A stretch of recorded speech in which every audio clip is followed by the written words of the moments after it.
Que Dios les bendiga. Qué bueno podernos encontrar nuevamente para desde la Biblia poder continuar conociendo mucho mejor a nuestro Padre de los cielos y a través de eso mejorar nuestra relación con Él y mejorar nuestra vida como creyentes.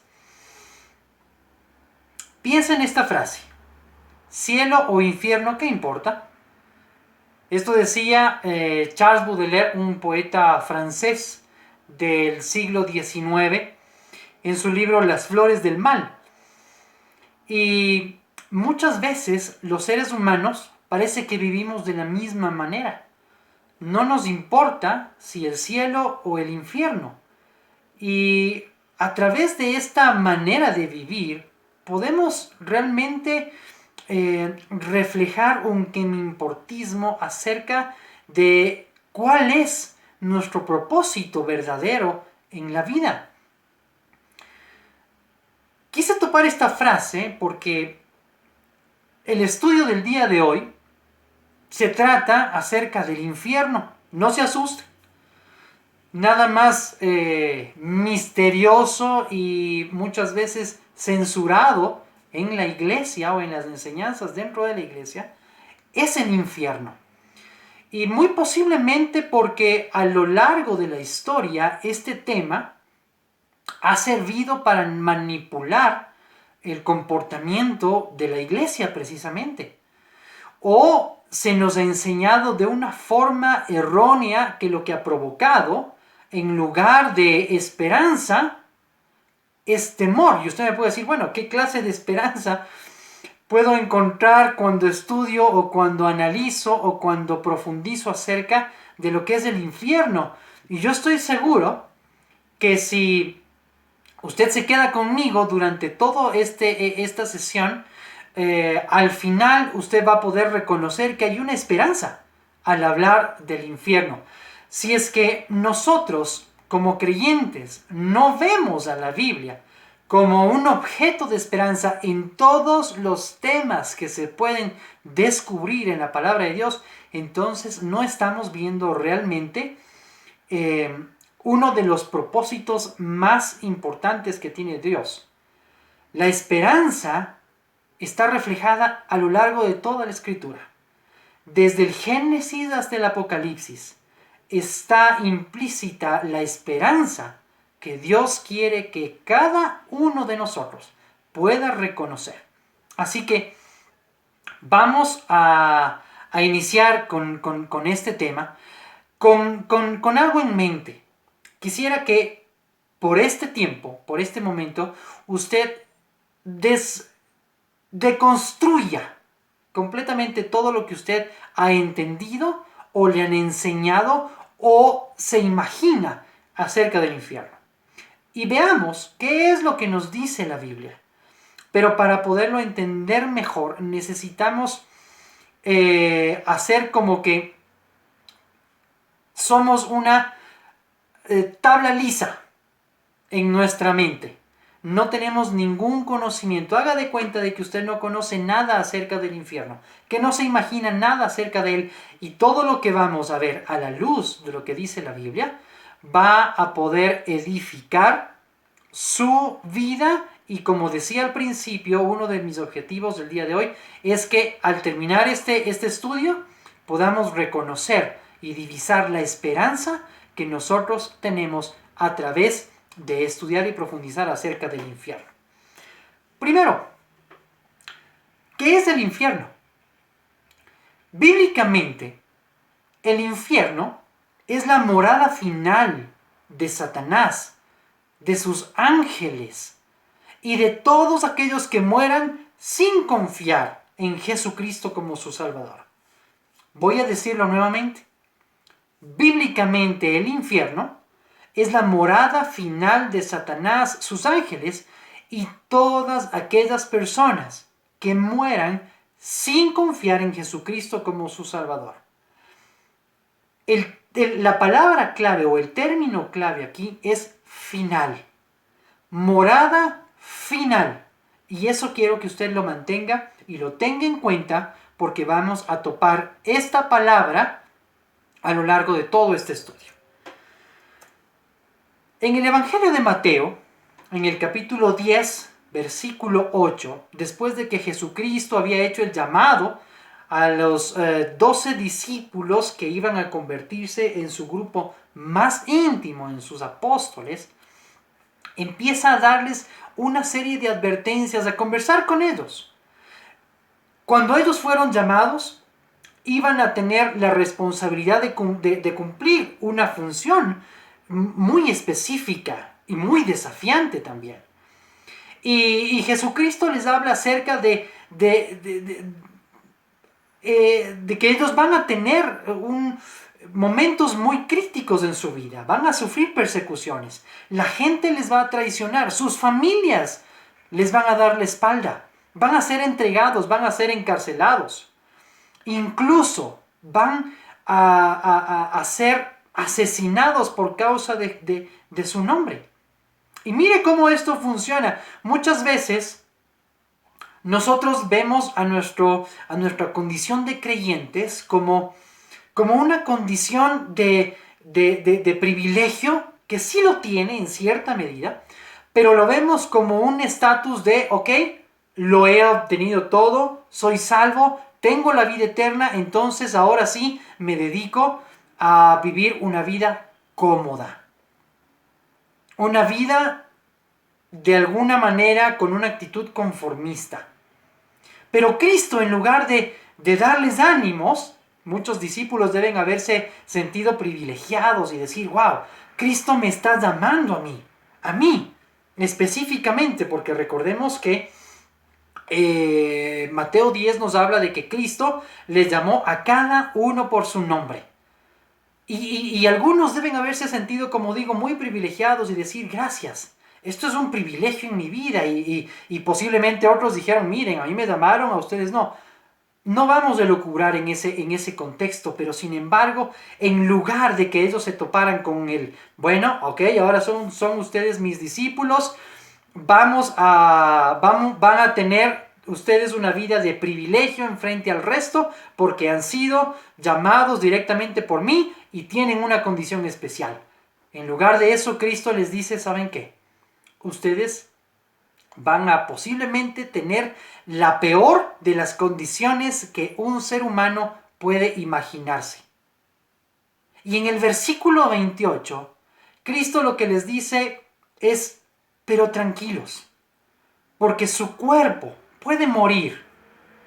Y no tengan miedo de eso, más bien tengan miedo de aquel que puede hacer que su alma y su cuerpo perezcan eternamente en el infierno. La Biblia dice de esta manera, hablando de lo que Jesucristo les dice a sus discípulos, no tengan miedo a los que matan el cuerpo, pero no pueden matar el alma.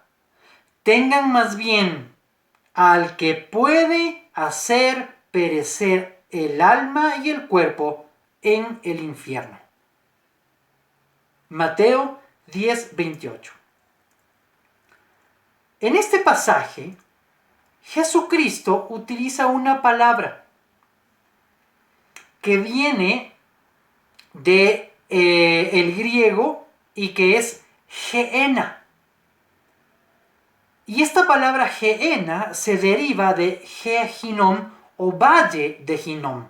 Y para tener una idea de qué es lo que significa este valle o en el contexto en el que se lo utiliza a este valle, vamos a ir un momento a Josué 15:8. Y Josué 15:8, cuando la Biblia nos relata acerca del territorio que va a ocupar la tribu de Judá, nos dice, y sube este límite por el valle del hijo de Hinnom, al lado sur del Jebuseo, que es Jerusalén. Luego sube por la cumbre del monte que está enfrente del valle de Hinnom hacia el occidente, el cual está al extremo del valle de Refaim por el lado del norte. Como digo, aquí en Josué 15:8 nos hace mención acerca de Hinnom o valle de Hinnom para delimitar o mostrarnos los límites en los que ocupaba la tribu de Judá. En Segunda de Reyes, capítulo 23, versículo 10, en la época del rey Josías, la Biblia nos dice que, Segunda de Reyes 23:10 dice: asimismo, profanó a Tofet, que está en el valle del hijo de Hinnom, para que ninguno pasase su hijo o su hija por fuego a Moloc. Aquí lo que nos dice la Biblia es que Josías prohíbe el uso del horno en Ben Hinnom, porque ahí había un horno, en donde quemaban sacrificios para el dios Milcom. Isaías también, no voy a profundizar en ese versículo, Jeremías, perdón, en ese versículo, pero Jeremías también nos habla de que Jehová, cuando está hablándole o revelándole a Jeremías acerca de que Babilonia iba a conquistar Jerusalén, le dice que en el lugar de Jehinnom, en este valle, ¿ya?, los hijos de Israel o el pueblo de Israel se habían perdido e incluso sacrificaban a niños al dios Moloch. Entonces vemos que este lugar, este valle, era utilizado para hacer cosas realmente desagradables. Cosas muy duras y que afectaban, por supuesto, la relación del pueblo de Dios con Dios, con Jehová. Y en el tiempo de Jesús, este valle era utilizado como un botadero de basura. Y creo que no hace falta explicar lo que uno puede ver, lo que uno puede percibir, lo que uno puede observar en un botadero de basura. Estaba en la parte sur, afuera de la ciudad de Jerusalén, fuera de los muros de Jerusalén. Entonces, era un lugar en donde realmente ningún habitante de Jerusalén le gustaría estar. Y Jesucristo utilizó esta palabra con un propósito muy específico. Al ser un lugar totalmente indeseable para los habitantes de Jerusalén, como digo, Jesucristo lo menciona para representar, para que la gente, los discípulos que le estaban escuchando, tengan una idea acerca de cómo sería el lugar donde se condene eternamente a los impíos. Y quiero tomar este término de los impíos, de los pecadores. Entonces, Jesucristo lo que trata es de hacerles entender, visualizar lo que implicaría el infierno.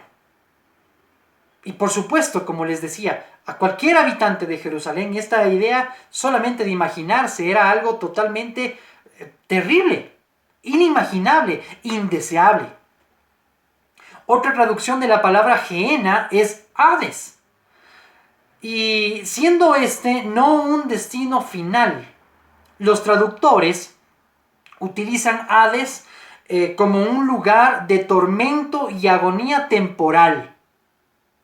El ejemplo más claro es en la historia que Lucas 16 del 19 al 31 nos relata acerca de el rico y Lázaro. Ahí Gehenna es traducido como Hades, es decir, una instancia previa al infierno. ¿Ok?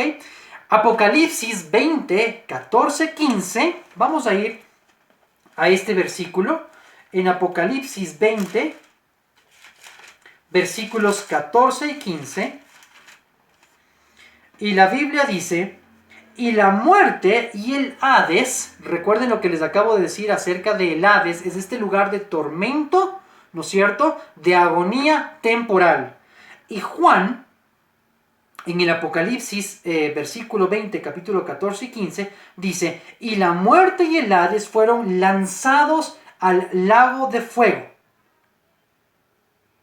Esta es la muerte segunda. Y el que no halló inscrito, y el que no se halló inscrito en el libro de la vida, fue lanzado al lago de fuego. Entonces, tenemos aquí dos términos. El primero, el Hades, que es este lugar de agonía o tormento temporal. Y tenemos también este nuevo término, que es el lago de fuego. Bueno, pues déjeme decirle que el infierno, el que estábamos hablando en Mateo 10:28, es el mismo al lago de fuego que se está refiriendo Juan en el versículo 15 del Apocalipsis capítulo 20. Y el Hades es esta instancia previa para el infierno. Cuando Jesucristo utiliza esta palabra, ¿ya?, lo hace en el contexto de qué es lo que pasaría, ¿no es cierto?, cuando ellos sean perseguidos. Como les decía, Él les está dando esta advertencia.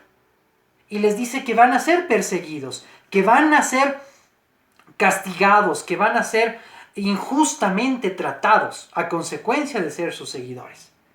Pero sin embargo, como les decía, Jesucristo trata de enfatizar que lo importante, lo esencial, no es que el cuerpo muera, sino que el alma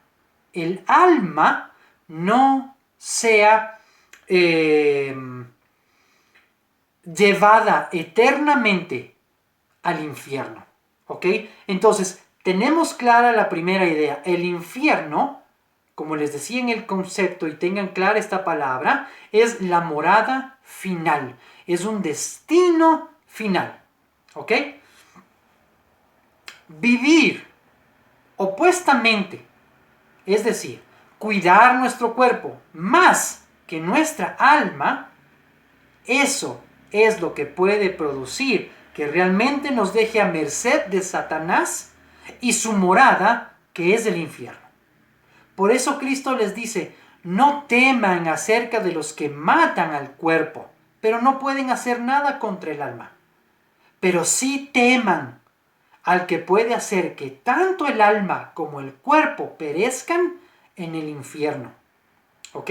Entonces el infierno es un lugar final, es un destino final. Así como el cielo, la morada de Dios, es un destino final, ¿ok? Asimismo, el infierno es un destino final. ¿Qué podemos decir ahora? Que nadie ahora mismo mora en el infierno. Nadie.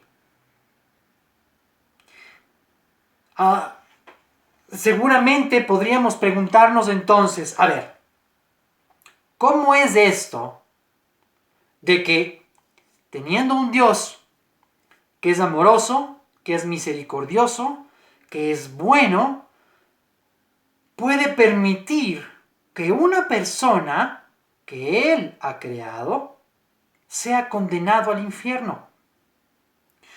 ¿Cómo podría haber tal situación que salga de la voluntad de Dios? ¿Cómo es que Cristo habla acerca de esto?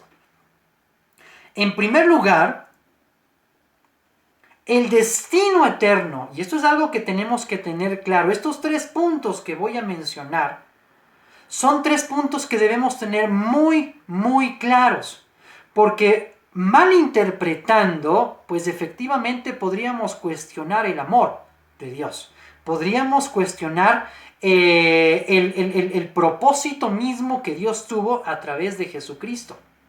Pero recordemos que es Cristo el que les está hablando a sus discípulos acerca del infierno.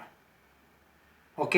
Entonces, cuando Cristo habla acerca del infierno es porque primero existe y segundo porque hay un mensaje que Él quiere que sus discípulos comprendan acerca del infierno. Entonces, decíamos, ¿cómo es que Dios puede permitir que una persona sea condenada al infierno? Y estos 3 puntos son muy importantes para comprender esto. En primer lugar, el destino eterno del ser humano no depende de las cosas buenas o malas que hagamos. el destino eterno del ser humano no depende ni de las cosas buenas ni de las cosas malas que hagamos.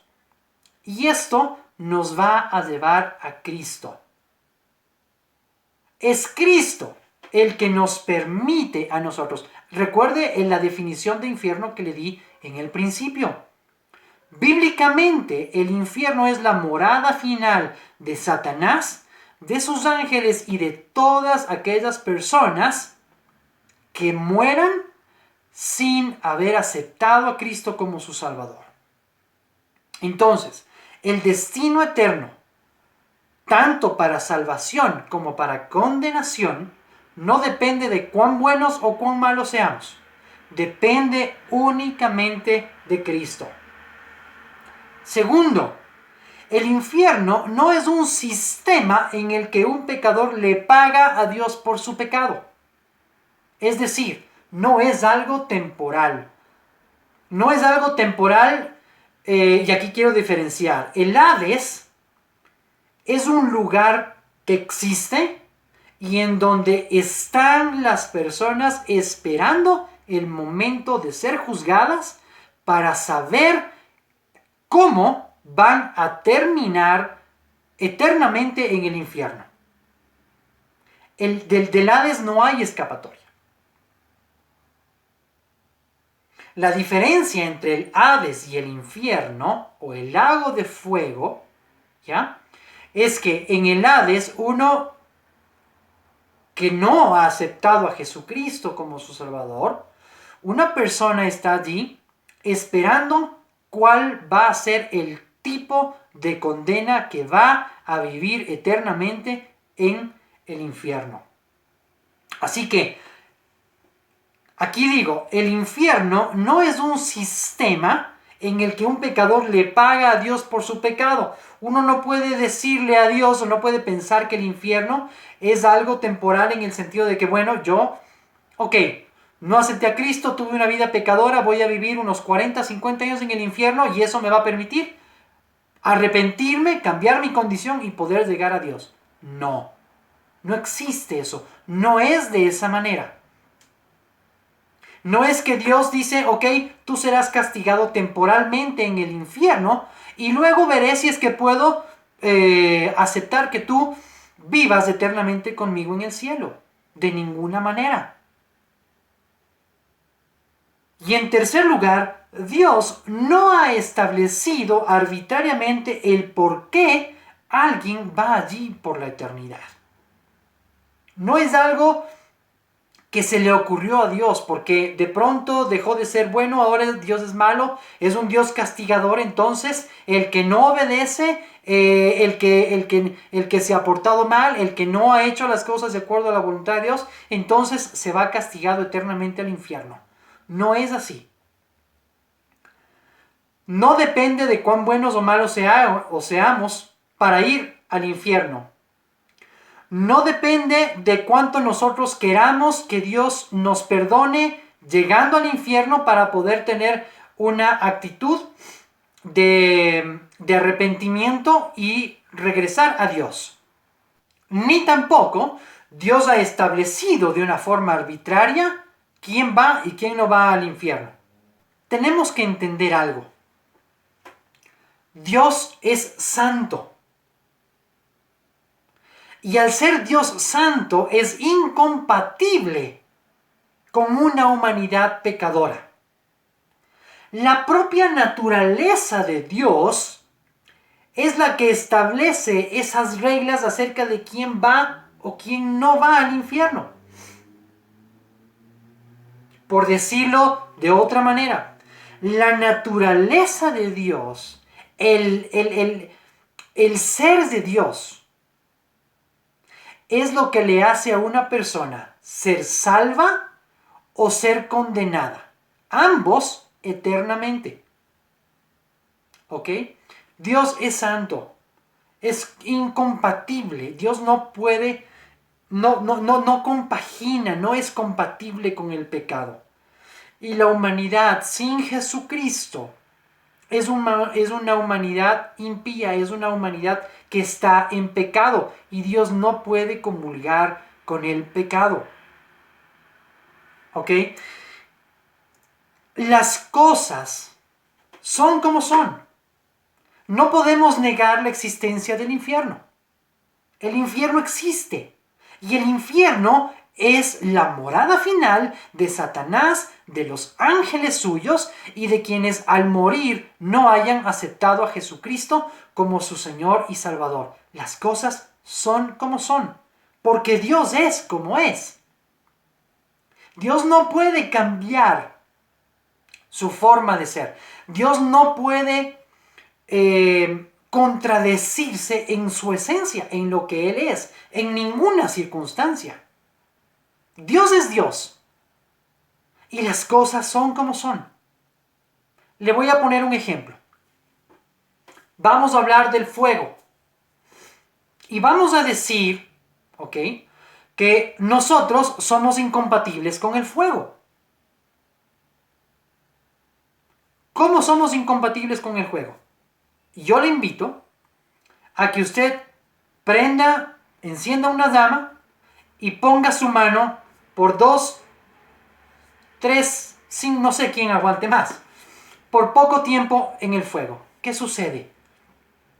Nos quemamos inmediatamente, ¿no es verdad? Nosotros somos incompatibles con el fuego. La naturaleza mía y la naturaleza del fuego nos hace incompatibles. Yo no puedo convivir con el fuego porque me quemo. Puedo ponerme un guante, pero eso no cambia la naturaleza mía ni la naturaleza del fuego. El guante me permitirá posiblemente soportar un poco más de tiempo en el fuego o erradicar las consecuencias que el fuego podría causarme si me expusiera directamente. Pero no cambia en lo absoluto ni la forma ni la constitución del fuego, ni mi constitución. Yo no soy compatible con el fuego. Exactamente sucede lo mismo con Dios. Dios no es compatible con el pecado. Yo no puedo cubrirme de algo que no sea, a menos de que sea solamente Jesucristo, pero yo no puedo cubrirme de algo para aparentar que soy compatible con Dios cuando mi naturaleza es la de ser una persona que comete pecados y está en rebelión con Dios, porque he sido creado bajo la misma característica de todos aquellos que vinieron después de Adán y Eva. Somos de una naturaleza caída y no podemos ser compatibles con Dios. Así que el no aceptar a Jesucristo como nuestro Señor y Salvador nos mantiene en esa condición de incompatibilidad con Dios. Ese rechazo o esa condenación eterna no es una decisión arbitraria de Dios. Es que Dios tiene una naturaleza de santidad que le impide ser compatible con el pecado. No van de la mano. Espero que con el ejemplo del fuego nos haya quedado mucho más claro acerca de la incompatibilidad de Dios con el pecado, porque muchas veces somos confrontados en el hecho de decir, el infierno no existe. ¿Cómo puede un Dios de amor condenar a alguien? Pues le acabo de dar la razón. Y no significa qué tan bueno o qué tan malo yo puedo ser. Es Cristo el que marca esa diferencia. Cristo es el que me da esa condición en el cual yo habitaré eternamente, sea como salvo o sea como condenado. Lo que una persona hace en su vida, escúchame esto, lo que una persona hace en su vida no determina a dónde irá cuando muera, pero sí cómo será cuando llegue allí. Sobre esto, Jesucristo, en el mismo capítulo 10 de Mateo, recuerden que estaba hablando con sus discípulos y les dice acerca de todas las dificultades que van a atravesar. Y antes de llegar al versículo 28, ¿Ya? En el versículo 14 y 15, refiriéndose a qué va a suceder cuando alguien a quien los discípulos vayan, se acerquen y le hablen acerca del Evangelio, de las buenas noticias, no les acepten, Jesucristo les dice: y si alguno no os recibiere, ni oyere vuestras palabras, salid de aquella casa o ciudad y sacudid el polvo de vuestros pies.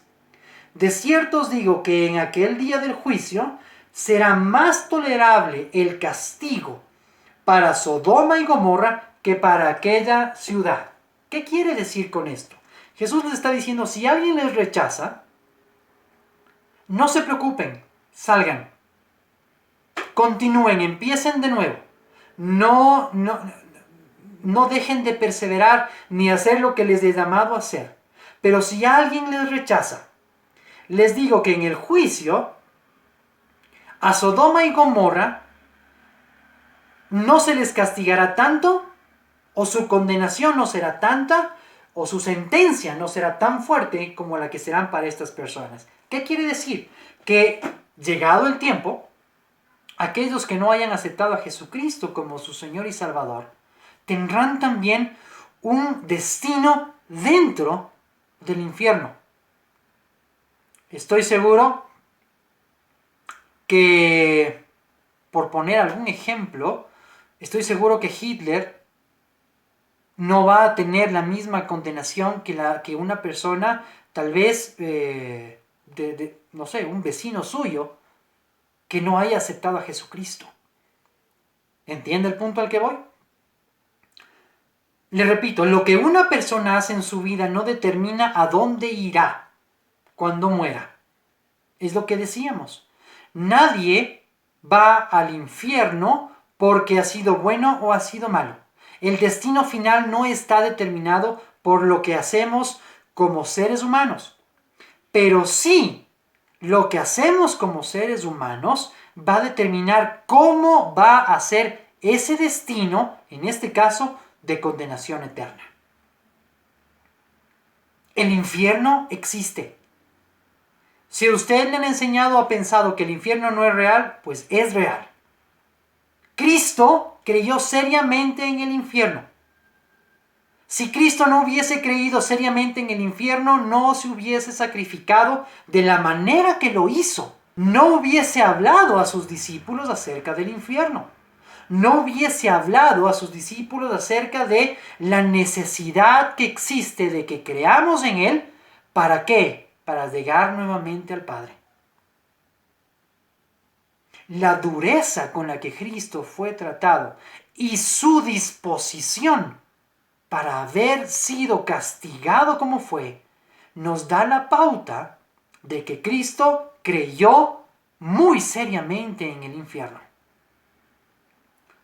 Pero hay una esperanza, y aquí es donde quiero yo que entendamos que hablar del infierno no es hablar de algo que nos haga tener miedo.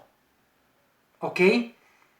Y si Cristo vivió de tal manera para que nosotros no seamos condenados a ese lugar, para que creamos en su sacrificio, para que creamos en la cruz, para que creamos en la resurrección, es precisamente porque su anhelo es evitarnos que vivamos en condenación eterna en esa morada final donde habitarán Satanás y sus ángeles.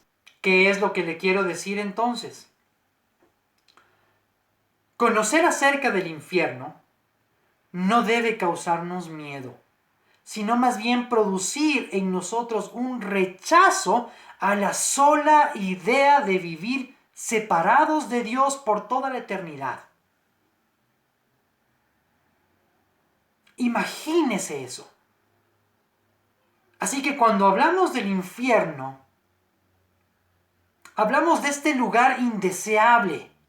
Hablamos de este lugar totalmente alejado de todo lo bueno, de la presencia de Dios, de todo lo bueno que existe en el cielo. Ese es el infierno. Y debe provocar en nosotros no miedo, sino rechazo. Aceptar ese regalo de salvación que nos ha dado Jesucristo. pero no miedo. Estoy seguro que la intención de Jesucristo no era causar miedo en aquellos que escucharon hablar acerca del infierno. Estoy muy convencido de que lo que Cristo quería hacer es que, así como los israelitas visualizaron este lugar indeseable, nosotros también visualicemos un lugar indeseable, alejado completamente de la presencia de Dios. El infierno es real, como lo hemos visto, pero no debe ser lo que influya en nuestra manera de vivir como creyentes. Pues el temor al infierno no produce un cambio verdadero en nosotros y nos impide reconocer el plan que tiene Dios como nuestro Padre. Cuando uno hace las cosas por miedo, no es auténtico, no es genuino. Al contrario, vive una falacia, vive una mentira, porque no ha estado siendo auténtico. Y lo que no es auténtico es falso. Y si nosotros vivimos con miedo del infierno, no vamos a transformar nuestras vidas. Es más, vamos a hablar a otros en función de un miedo. Por eso es que mucha gente rechaza el mensaje acerca del Evangelio, porque muchas veces nosotros los cristianos, los creyentes, tratamos de infundir miedo para que de esa manera se acerquen a Dios. Pero yo no creo que esa haya sido la intención de Cristo. La intención de Cristo era que al rechazar esa condición de vivir alejados de Dios, nosotros entendamos la necesidad de transformar nuestras vidas para vivir precisamente como hijos de Dios. Y finalmente, solo la idea de vivir separados de Dios por la eternidad nos debe motivar para hablar de Cristo a quienes no lo conocen e interceder por ellos para que acepten el regalo de la salvación que Dios nos ha dado a través de su Hijo. No es un tema fácil, como decía al principio, pero hay una esperanza. Le repito, no creo que la intención de mi Señor Jesús haya sido la de infundir miedo y temor a sus discípulos, sino la de que contrarresten una situación de vivir apartados de Dios por la eternidad y una situación de vivir en la presencia de Dios por la eternidad. Producir un cambio en sus vidas y que a través de ese cambio el mundo pueda transformarse. La idea central de Cristo es que, si bien es cierto, las cosas no van a ser fáciles para nosotros mientras estemos aquí en este mundo, nunca perdamos la esperanza de que aún muriendo aquí, tenemos ya, gracias a su muerte y su resurrección, un lugar en el cielo comprado por la sangre de nuestro Salvador para vivir eternamente en su presencia. Esa es la esperanza. Así que la próxima vez que usted piense en el infierno, no le tenga miedo. Rechácelo. Porque rechazando el infierno y esa condición de vivir apartado de Dios por la eternidad, lo va a hacer buscar más de la presencia de Dios en su vida. Y si no ha aceptado a Jesucristo como su Señor y Salvador, le va a facilitar el reconocer la necesidad de aceptar a Cristo como su Salvador personal. Oremos. Amado Dios, te queremos dar gracias en este día porque nos has hecho comprender lo maravilloso que es estar en tu presencia y gozar desde ya de la oportunidad de vivir eternamente contigo en el cielo. Pero también ayúdanos a reconocer que hay un infierno, que hay un lugar de condenación para aquellos que no aceptan o no desean aceptar a Cristo como su Salvador personal. Y oramos por ellos, para que tu Espíritu Santo, a través de convencerlos de su condición de pecado, mi Señor, puedan escuchar su voz y reconocer a Cristo como su Salvador personal. Guíanos a nosotros, tus hijos, para ayudar a ellos, para hablarles acerca de la esperanza que hay en Cristo y de que un futuro sin ti sería un crujir de dientes, como dice tu palabra, y un dolor por los siglos de los siglos. Pero tú nos das una respuesta, tú nos das la mejor alternativa, y esa alternativa es la que tú anhelas para cada uno de los seres humanos. Señor, te damos gracias y oramos en el nombre de Jesús y en el poder del Espíritu Santo. Amén y amén. Que Dios les bendiga y nos encontraremos en la siguiente oportunidad. Un abrazo.